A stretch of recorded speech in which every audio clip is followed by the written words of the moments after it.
Welcome to another episode of Nard Knows. And of course, I'm your host, Leonard Davis Jr.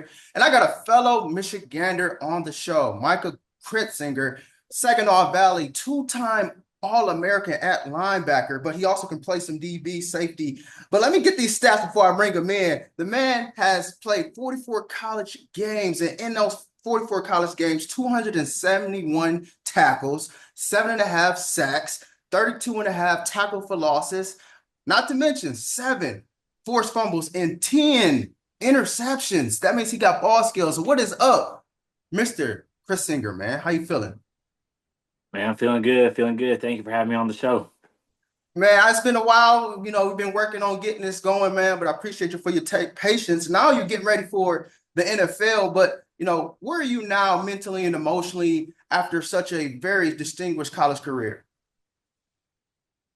Mentally, I'm feeling pretty good. We didn't go out the way we wanted to on our senior day, but again, you just try to do as much as you can for your team and you ball out. And I love those guys, and I love Saginaw Valley for the opportunity they gave me to go in and kind of ball out and do what I do. So I'll be forever thankful for that. And then physically, I got my body right, and I've been attacking this pro day process, and so really just really is excited to get into this more and more, and excited as we get closer to pro days. So you're from Jackson, Michigan, Mhm. and out there it's not a lot to do, but obviously football was your calling card. How did Saginaw Valley get on the radar? Yeah, so leading into my senior year, me and my mom went to about 10 camps, and we literally traveled all over the country, but Saginaw Valley was the only D2 football camp we had went to. And so just going there and seeing their campus and seeing they had a sweet indoor and they had the nice jerseys, so I'm like, okay, they might have a little something here.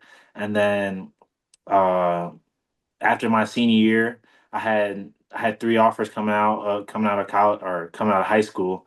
I had Northwood University, Saginaw Valley, and then Davenport University. And so I chose Saginaw over the other two, mostly for degree purposes and education purposes. And so it just happened to have a good sweet indoor and sweet uniforms, and I like their coaching staff too. So that played a big part of it as well. Now they recruited you, to play linebacker, but you have your safety experience, DB. You know, how did that balance? Because that's different responsibilities on the defense, different uh zones and different responsibilities. Like, how did that play a role in your development? It was a huge role. It was a huge role in my development because at safety, you're probably playing at like 12 to 15, depending on where you're at.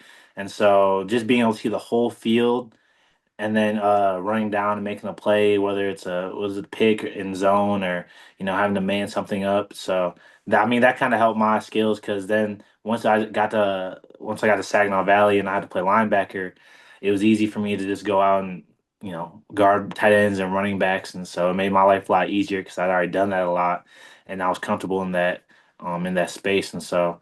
Um, I think that played like a huge role because, like you said, I had 10 interceptions, but then, everyone's like, "Where's the hands?" Like a lot DBs are receivers that don't have hands. But I'm just trying to prove the narrative wrong, and so just trying to be a playmaker out there. Off the field, man, what are some of the obstacles that you had to overcome in order to prepare for the NFL and be confident enough to know, even though I'm coming from a D2 school, underdog mentality almost, and now you're getting ready to, play with guys who are nationally recognized, but at the end of the day, football is football.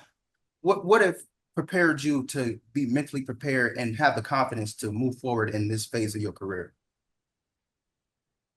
I think it's just having a great like support system around me, from my family, to my coaches, my strength coaches. I always like I always try to do as much as I could, even when I was in high school, like even down to the nutrition, like just try to make sure I gave myself the best possibility to try to live out this dream. And so, I think having a great support system and I feel like I got the city of Jackson behind me all the way.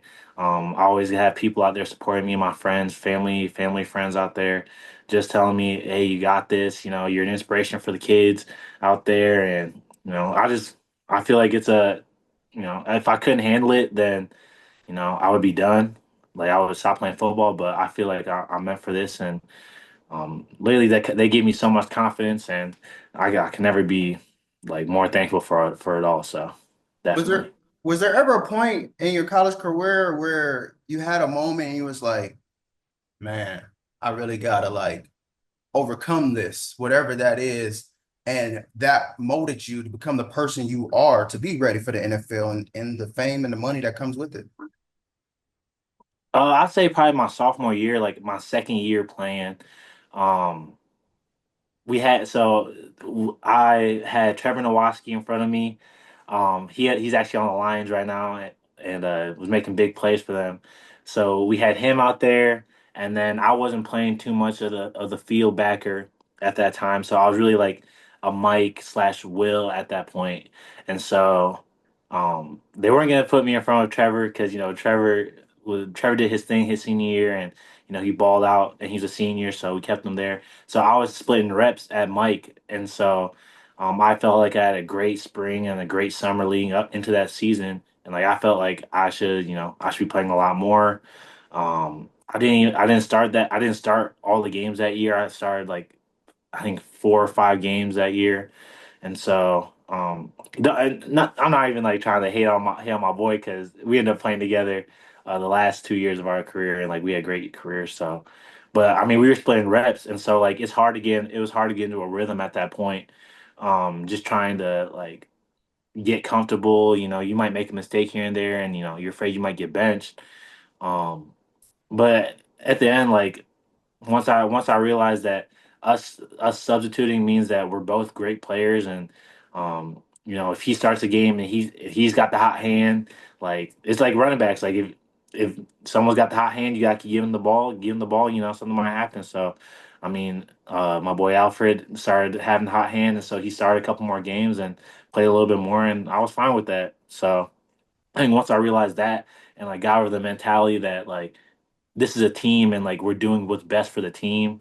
And if that's me not playing every single snap, then that's fine. Like if we're gonna win games, like that's how we're gonna have to win games. So, and then when my turn was called, I was gonna go in. I was gonna do the best I could. So, that's really where I got the mentality from. And then I kind of just rolled into my junior and senior year. Like you don't want to have envy and jealousy over your peers because they work too, and like they put in the work. So. Um, yeah, I think that's where I get that mindset from for sure, and I think that's what's gonna help me in the league because I mean it's a whole nother ball game out there. So, yeah, definitely. On the field, what are some of the natural abilities that came that you could just do in your sleep? And then what were some of the techniques that coaching helped you propel your game? I always felt like I was because in high school I was a receiver too, so I always felt like I had hands. Um, so I think that played like a huge factor, and I have natural speed, and I usually take good angles to the ball, and so I feel like those are some things that couldn't be coached and like great effort as well. And so I think that helped me get to like where I was at that point because like you can't coach effort. Angles you can coach angles to a bit, but like at the end of the day, like you have to naturally have that kind of instinct. And then the hands kind of just like being a playmaker. Like anytime I see like the ball in the air or like someone's holding a little bit loose, just having that precision to go punch the ball, rip it out, go pick it off. I feel like those skills I always had.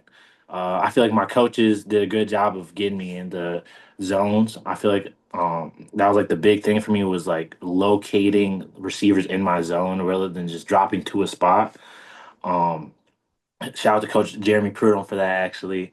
Linebacker guru right there. So he definitely helped out with that and just like helping my IQ of the game get more increase. Whether it's don't chase the under route because there's something behind you or um, leverage, have good leverage when you run to the ball. Like even little things like that, just helping me out during the mid game.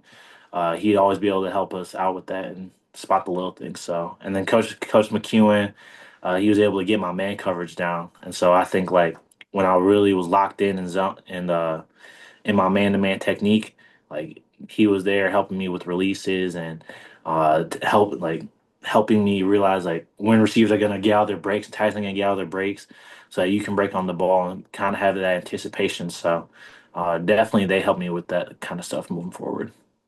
Man, and it definitely led to some hardware. Obviously, like I said, you were two-time All-American at linebacker, but then you also was defensive back of the year. What does it mean to be able to get those awards amongst your peers? They're basically saying you're the best amongst your peers, and yet you seem to have a very humble mentality and you have a right support system around you. So there's, people that have helped you get to that point. But your name's on that award, man. What does it mean to get those awards and bring them home to mom and dad? It means a lot because I mean, they just supported me and like literally wherever it happened, like they were gonna have my back the whole time. And so being able to tell them I was a two-time All-American, the best in my position, I mean, that's what you work for. I mean, you want to be like, of course, everyone wants to be the best, but then, when you're recognized by other coaches, other media outlets, and like the whole nation knows like who you are, I mean, it's special. It's a special feeling for sure. And like I kind of going back to my sophomore year, like just learning that humble mentality and learning how to work and seeing guys like Victor Abraham and Trevor Nowaski and Tim Kid Glass like all work together and have that humble mentality and see where they're at today. Like that's really what built me up. And yeah, I mean that support system really matters. So like I really cannot like thank everyone enough for that. And I mean, that's pretty amazing because Trevor played for the Lions, and we're gonna definitely get on that. But to see someone who was once sitting right next to you in meeting rooms now preparing for the number one seed and such, and we'll get into the Lions, but to see him out there, what did that mean to you? I mean, it's huge because there's not a lot of D2 guys that go out and play like a ton of meaningful snaps like that, and so him being able to go in and him starting some games depending on what package he was in that day, like it's awesome because it inspires you to do like that you feel like you can do it as well, and so just seeing him train for his pro day and seeing what his process was when he was at Saginaw, like. I mean, you learn from that. I mean, you'd be, a little stupid not to learn from that because that's the guy. And so, when I got to see him go out there and wear his Honolulu blues and the dark and the black jerseys and all that, I mean, it's awesome because literally it is inspiring to an extent, and then it just makes you want to work harder because you want to get to that goal as well. Now you also got play of the year. That was your fourth interception, return for a touchdown. Bro, walk me through just that play and then also what it mean to be recognized for that distinguished play. It was a record, I would say, also, wasn't it? Yeah, it tied for most pick sixes in a season. So that was my fourth one. Um literally right before the play started, the quarterback ran out there. He was scanning, and then he did a double scan back my way. So I was like, okay. And this is where like Coach Prudhomme had taught me this. He said, back to me, think RPO, play it slow. So I took a step in. I just faked it like I was gonna go down on the running back. He did the read option. He tried to throw the 5 yard out, and then I was just sitting underneath it, and I tipped it up with one hand, grabbed it, and then I think it was like 45 yards or something like that. Just sprinted. I knew I had to beat the quarterback, and so I mean that was awesome because I mean that not only was that a record, but um, it was just like everything had like culminated into that moment from the preparation, just hearing Coach P's uh my cadence in my head like don't go over the run back, don't over the run back, like he's gonna look out there, he's gonna throw it back out there. So yeah, no, that was definitely one of my favorite plays of all time. Man, yeah, congratulations on that, dude, because it's nothing like catching an interception, but then taking it back for six and adding to the point total for your team. Man, it's nothing like it. I think interceptions and pick sixes are a lot more electric internally than scoring a touchdown, but that's just me. I feel like when you're not the intended person to get the ball and you get it and you return it for a touchdown, like just catching it is already like you already like on 10, but then you like, okay, I still gotta do something with it, especially if you see green grass.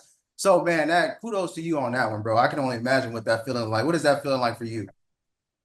Oh, it was awesome because like I didn't even know that was a record. Like I was just out there like doing what I was doing. So Um, yeah, just going out there and getting that pick because that ended up being pick number 8 for the season. And so like once that I was like, man, I need to take this. I need to take this to the crib. Take this to the crib. Like that was an awesome feeling for sure. Because like yeah, I mean that was 4, and then made like half of my picks were touchdowns. So like that, I wanted to make that ratio kind of even and like just kind of separate myself from everybody else in that aspect. How and when did you know that football would be the vehicle to success? Because obviously there's life after football, but football is that vehicle for you. When did you know that football was that route? I'll say 4th grade. I mean, I had played soccer up until that point because we were missionaries, and I played a lot of soccer um, in other countries that we were visiting at that point. But my grandpa and my dad kind of like led me into that football mindset, and like my grandpa would show me videos of the Lions, and we would watch games together. And then my dad taught me how to catch. So I was like, you know what? Let me try something out because I feel like I had a little bit of speed too. So yeah, in 4th grade, I played running back, and I would literally score so many touchdowns. Mhm. So um, I think that from that point on, like I was like, yeah, football is definitely my vehicle in that aspect. And how has faith played a role in your development as a person as well as your confidence on the field? Because for me, man, like I talked to a lot of athletes and then just also from my own personal journey, man, like my purpose on this planet that God has given me has been through football, which is why I'm doing what I'm doing now. Once I was like, okay, if I can't make it to pros, then I want to be as close as I can to the game. And, my purpose that God has put on my life was like, share other people's stories because you have a unique story and you can relate, but for you and your own uh route in this life, how has faith played a role in everything you're doing so far moving forward? It's been huge because I mean, even since I was younger, my parents were missionaries, and we grew up in the church, and like that was kind of like their thing, like our thing as a family was try to get God's word out into different parts of the world, and so being able to travel and um, show God's love in different kinds of ways. I mean that was huge, and just like trying to be what God wanted me us to be in that moment. So.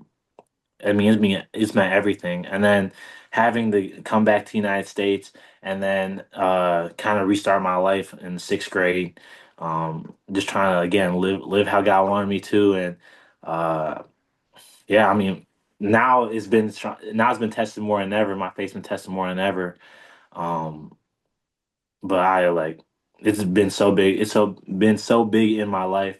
I actually got a tatted on me with man is impossible, with God all things are possible, and I truly believe that because you can't do it by yourself, but if you trust in God and you believe in God and just try to do as much as you can um, for Him, I think great things can happen for you.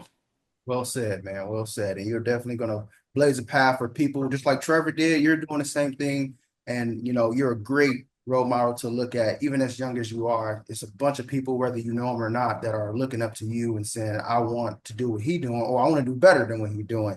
Couple more questions for you, man. I appreciate you so much for your time. You're from Michigan. So I got to ask about this Lions Commanders game, bro. Like, what do you take away from this game? Obviously, with the one thing that stand out to me was the 5 turnovers. Like, how does that happen? Uh, I mean, shout out to Mikey Cretsingers, by the way. Big Michigan guy right there. But man, I think with 5 turnovers, it is hard to overcome that. And so just being down 2 possessions and still having an opportunity to come back in that game, like we had, I mean, there was a shot. There was a shot for us to come back. But it's a team game, and like they said, like the Lions say, you can't just only blame Jerry Goff, or you can't only blame Jameson Williams for all that. It is a team game, and so you gotta look at the grand scheme of things. And shout out to Aaron Glenn and Ben Johnson for great seasons and being able to overcome that kind of stuff. Especially Aaron Glenn having however many people were on IR, like 30 people or something crazy like that. So, Yeah. or like 30 different starters, thirteen something 13 starters on IR for sure. Yeah. like Yeah. that's crazy. So Yeah. yeah, I mean. it is a team sport, but I do think they have a bright future because they do have a lot of young guys, and they got a couple All Pro guys in Amandra and Panay Sewell, and Jared Goff was putting up historic numbers. Jameer, I mean, you can go on and on about this team, and no, they have a great future for sure, and they build a great culture. Shout out to Dan Campbell.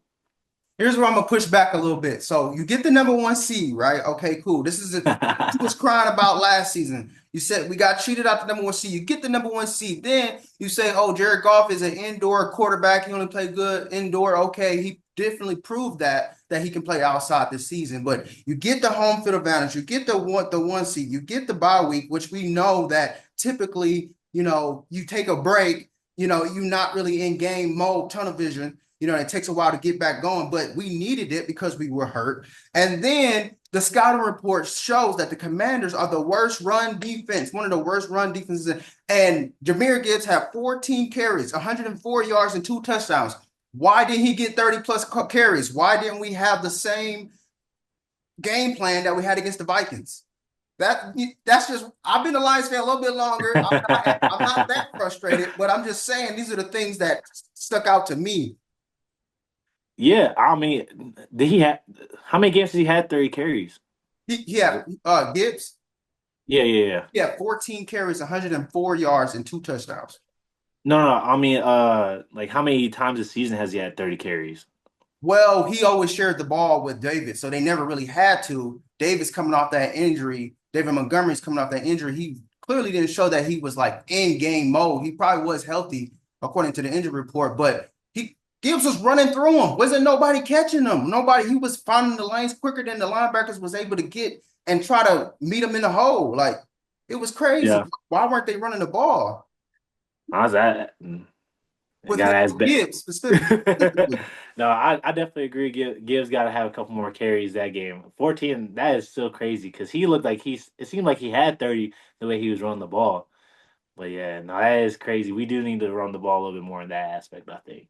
That's what makes me upset. Your quarterback is clearly not having a really good game. Jared Goff is a tunnel vision type of quarterback. If he's taken out of his routine by basically having a bye week, he's kind of start from scratch. Because if you notice, like during a stretch, he was after that 5 interception game against the Texans, or was it 5 or 6? 6 interceptions, 5 or 6. After that, he was Yeah. he was killing it. Pro Bowl, looking like an all pro. But once again, man, I'm just a spectator at this point, man. But I had to pick your brain on that, man. Last question, bro. What is a NFL GM, an NFL coach getting in Micah Cressinger? Getting a competitor, getting a great teammate, willing to do anything. I'll do special teams, offense, defense, wherever I can do to get myself on the field. And then I just want to learn. I want to learn from the vets because they've been doing it for a long time, and so they probably have a lot of things that they can help me with and just improve my game on. So just trying to, but yeah, I just want to be the best teammate, the best competitor I can be for whatever team can get me. So yeah, I'm super excited for that. Well, I definitely want to thank you so much for your time, bro. Sharing your moment in this time of your life, and being able to take that time out is very important. But you're training right now, and man, God bless you along your journey, bro. You're going to do great things, and obviously the sky's the limit for you when you keep God first and continue to do that. Absolutely, I appreciate it. Thank you.